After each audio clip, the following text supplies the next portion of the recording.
Hermanos, hoy 28 de enero la Iglesia celebra la memoria del gran santo dominico y doctor de la Iglesia, Santo Tomás de Aquino.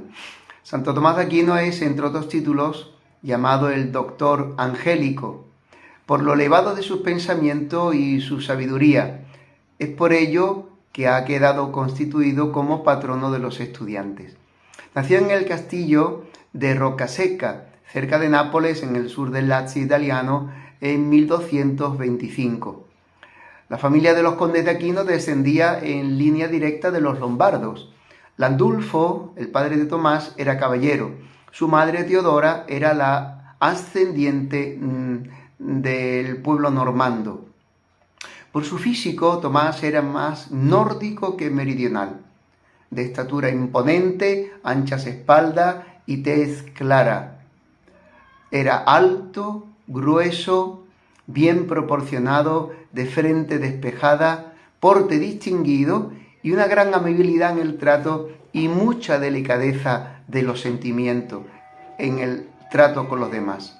No conocemos con exactitud el año de su nacimiento, pero aproximadamente debió de ser sobre 1225, en el castillo de Roccasecca, como hemos dicho anteriormente, cuyas ruinas todavía dominan desde el alto acantilado la llanura de la Campagna Felice y el pueblecito de Aquino. Era el último hijo varón de una familia numerosa de 12 hijos, siendo el más joven de los 4 varones.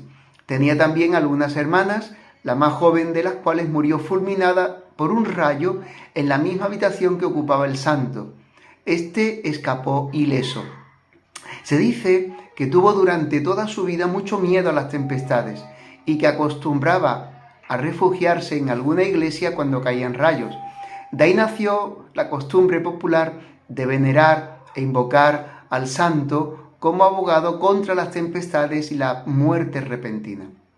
A unos cuantos kilómetros al sur de Roccasecca está la abadía de Monte Cassino, la cuna de la vida monástica de San Benito, su fundador, y uno de los sitios más venerables y visitados de Europa.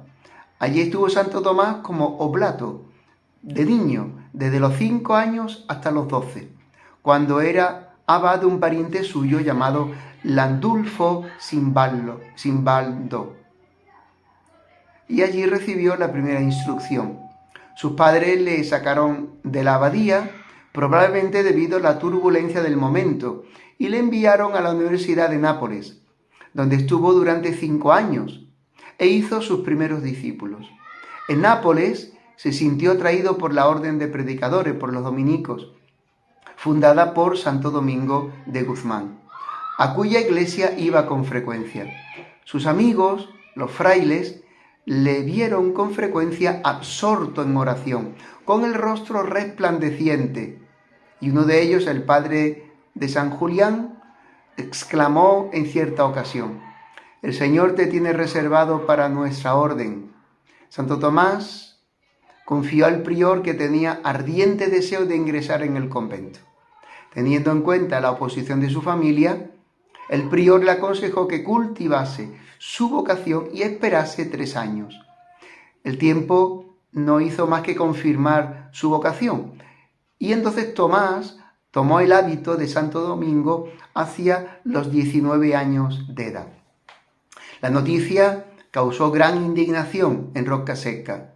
Su madre no se habría opuesto a que entrase en la orden de San Benito, como hemos dicho antes, por su pariente, que era el abad, pues probablemente le imaginaba ya abad, pero no podía aceptar que hubiese abrazado una orden tan pobre de las mendicantes fundada por Santo Domingo. Así pues, partió hacia Nápoles con la intención de disuadir a su hijo, pero los frailes enviaron rápidamente a Tomás al convento de Santa Sabina de Roma, donde está la sede y la casa madre de los dominicos. Y cuando Teodora llegó, ya no encontró allí a su hijo. El superior general de la orden decidió que Tomás le acompañase a Bolonia junto con otros religiosos. Pero Teodora no estaba dispuesta a verse burlada de ese modo y avisó a sus hijos mayores, que servían en el ejército del emperador en Toscana, para que impidieran la partida de Tomás. Cuando el joven religioso se hallaba descansando a la vera del camino en Aquapendente, cerca de Siena, sus hermanos se presentaron con un pelotón de soldados. En vano intentaron arrancarle el hábito, pero sí lo llevaron prisionero a Roccasecca y después al castillo de Monte San Giovanni, a 4 kilómetros de distancia, donde la encerraron, sin permitir más visitas que la de su hermana Marotta, que no era precisamente devota. Al principio trataron de disuadirle para cambiar de idea por todos los medios posibles. Después empezaron a mitigar poco a poco la severidad de la prisión, como tirando un poco ya la toalla de cambiar de su decisión a Santo Tomás. Santo Tomás aprovechó el cautiverio para estudiar las sentencias de Pedro Lombardo y aprender de memoria gran parte de la Sagrada Escritura. Se dice que fue entonces cuando escribió un tratado sobre los sofismas de Aristóteles. Al ver fracasado todos sus intentos, los hermanos concibieron el infame proyecto, también acompañado por la voluntad de su madre, de disuadirlo llevándolo a pecar. Por eso introdujeron en su habitación una prostituta, una mujer de mala vida. Pero el santo tomó una tea ardiente, un palo encendido con fuego, para echarla fuera. Se dice que inmediatamente huyó la mujer, después él se durmió y tuvo un sueño en el que vio a 2 ángeles que le ciñeron el pecho con una cuerda que simbolizaba la pureza, la castidad. El cautiverio duró 2 años, hasta 1245, cuando pudo volver al convento. Sus superiores determinaron enviarle pues a estudiar bajo la dirección de San Alberto Magno y partió para París. Tomás partió con el superior general Juan el Teutón y prosiguió después de ir a París su viaje a Colonia. Las universidades estaban entonces llenas de clérigos jóvenes, ansiosos de aprender y discutir. La vanagloria que también encontraré en San Ignacio de Loyola en la Universidad de la Sorbona de París. Ni los profesores ni otros estudiantes apreciaron al principio en su justo valor al humilde y tímido religioso dominico Tomás. Su silencio en las discusiones y su gigantesca estatura le valieron el apodo de el buey silencioso. Un compañero bien intencionado, compadecido de la aparente, poca sabiduría, estulticia de Tomás, torpeza o tontura de Tomás, le ofreció preparar con él las lecciones de cada día, lo que el santo aceptó con humildad y agradecimiento. Pero cuando se toparon con un pasaje difícil, que el condiscípulo de Tomás no entendía, Santo Tomás se lo explicó con una claridad tal que lo dejó atónito. Poco después, otro condiscípulo suyo mostró al maestro una hoja de apuntes del santo y San Anselmo no pudo menos de admirar su profundidad. San Alberto Magno, perdón. Y al día siguiente, su maestro, San Alberto Magno, examinó públicamente al santo. Al fin, cuando vio su exposición de sabiduría teológica que tenía, exclamó: hasta ahora hemos llamado al hermano Tomás el buey silencioso, ¿verdad? Pues bien, yo os aseguro que sus mugidos se oirán en todo el mundo. Pero todavía más grande que su ciencia era su piedad. La ordenación presbiteral no hizo sino aumentar su unión con Dios. Su discípulo y biógrafo, Guillermo de Tocco, nos dice que pasaba horas enteras en oración, de día y de noche.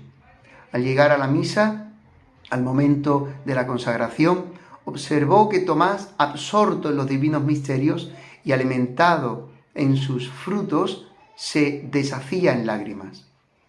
Es bastante incierta la cronología de la vida de Santo Tomás en esta época. Solo se sabe que en 1252, cuando no era todavía más que bachiller, enseñaba en la Universidad de París, a instancia de San Alberto, y del cardenal Hugo de Saint-Cher.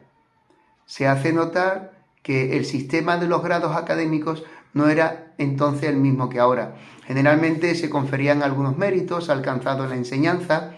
Santo Tomás comentó en París la Sagrada Escritura y el Liber Sententiarum de Pedro Lombardo.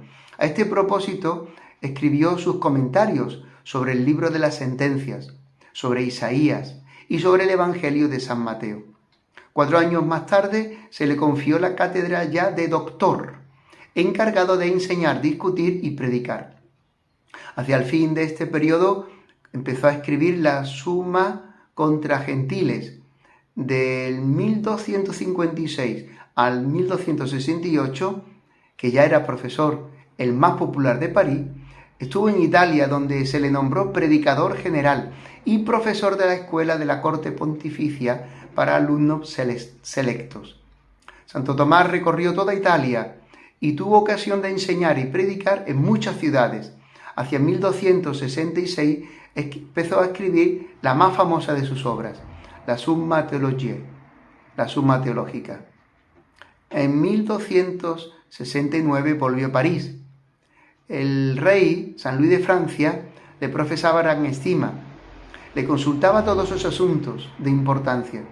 Pero nada puede darnos una idea más precisa de la fama del santo que la decisión de la universidad de atenerse a su opinión sobre una cuestión muy debatida. Entonces, si en el Santísimo Sacramento los accidentes y la forma exterior de apariencia de pan y, digamos así, de materia de pan o del vino, permanecían realmente o solo en apariencia.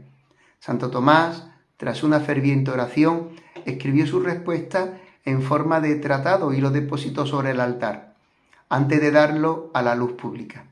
La universidad aceptó su decisión, que la Iglesia adoptó más tarde, y es fe de la Iglesia, y el tratado se conserva todavía.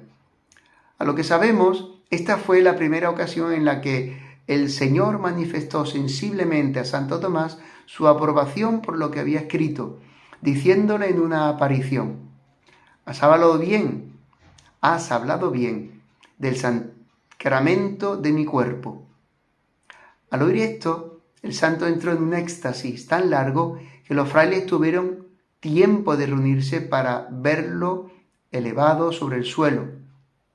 Entonces se oyó una voz que venía del crucifijo y repetía: has hablado bien de mí, Tomás, has hablado bien de mí. ¿Qué quieres en premio de ello? El santo respondió: no quiero ningún otro premio fuera de ti, Señor. Se cuenta también una historia muy diferente, acaecida un día en que el santo fue invitado a comer con el rey San Luis. Durante la comida tuvo una inspiración repentina acerca de una cuestión sobre la que estaba escribiendo y, dando un puñetazo sobre la mesa, exclamó en voz alta: este es el fin de la herejía maniquea.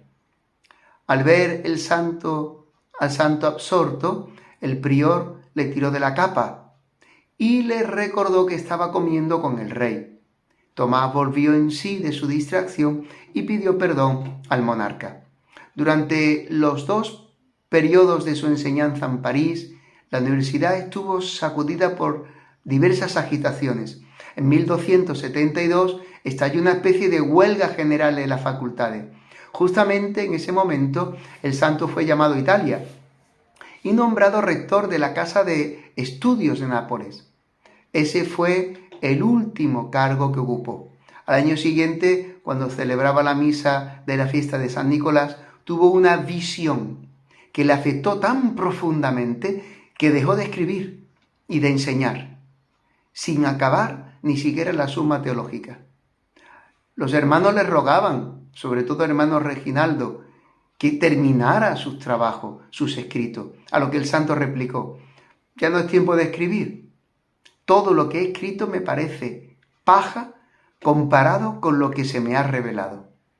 Se hallaba ya enfermo cuando el Papa Gregorio X le pidió que asistiese al Concilio Ecuménico de Lyon para la reunión de las iglesias griegas griega y latina, y que llevase consigo su tratado contra los errores de los griegos. Su enfermedad se agravó tanto durante el viaje que sus acompañantes le trasladaron a la abadía cisterciense de Fossa Nuova, cerca de Terracina, donde el abad le cedió su propia celda y los monjes se pusieron a su servicio. Cediendo a los ruegos de los religiosos, el santo empezó a explicarle el cantar de los cantares, pero la muerte le sorprendió antes de terminar. Hizo la última confesión con el padre Reginaldo de Priverno y al recibir de manos del abad el santo viático, pronunció las famosas palabras: «Ahora voy a recibirte a ti, que eres el precio de la redención de mi alma. Todos mis estudios, vigilias y trabajos han sido por tu amor. He enseñado y escrito mucho sobre el sagrado cuerpo de Jesucristo. Todas las enseñanzas que escribí manifiestan mi fe en Jesucristo y en la Santa Iglesia Católica, a cuyo juicio las ofrezco y someto todas». 2 días después entregó el alma a Dios en la madrugada del 7 de marzo de 1274, cuando no tenía más de 55 años de edad. A San Alberto, que se hallaba en Colonia en ese momento, su maestro, se le saltaron las lágrimas ante toda la comunidad y dijo: «El hermano Tomás de Aquino, mi hijo en Cristo, la lumbrera de la Iglesia, ha muerto. Dios me lo ha revelado».